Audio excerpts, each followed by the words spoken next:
Hey guys, Adam here from Zwiftaholics. I raced two time zones in this week's Zwift Racing League around New York, and there's a really good section on this course where you can get a 10 to 15-second super tuck in. What surprised me was no one else seemed to be taking it, so I wanted to dive in, reassure you that even on a short hill like that, you can do a super tuck, can save some watts, and it can be a really effective recovery mechanism. Before I jump into that, a big thank you to everyone who subscribed after watching Know Your Sprint last week. I think we nearly doubled the subscribers on the channel, and it really does mean a lot. So rolling the tape now, this is from the EMEA time slot. Coming to this section on the course where we do hit this sharp downhill gradient and the speed increases. So you can see, drop into a super tuck about here, about 6:01 I think it was on the rolling clock. So rolling down here, and you can see even though we're in a front peloton of about 30 riders, I'm the only one taking this option. Just ease off the gas, no pedaling, and just roll down this hill. So if I pause here, you can see roughly 15 seconds that I've taken with no pedaling at all, no watts, just in the super tuck. And as I roll the tape now, you can see we're still holding speed here. It wasn't a huge effort to get back up to speed, sit on the group. I think I maxed out at about 220 watts, about 3.5 watts a kilo. So it was a really effective recovery.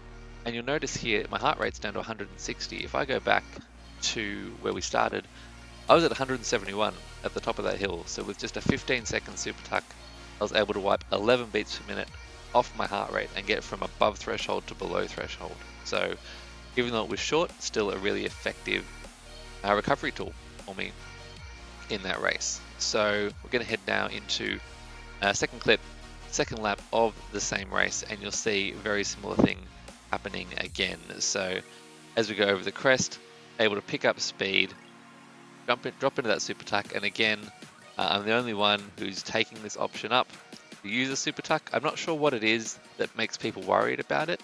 I think if you've ridden with any of the pacer bots and tried it there, you may have been burnt because the effect of the super tuck is stronger in races, and it's something not everyone understands.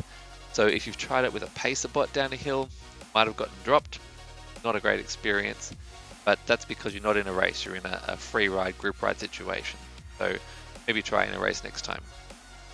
Third and final clip, this is from the Americas East time zone. You'll see once again in this race, no one really taking on the option for the super tuck.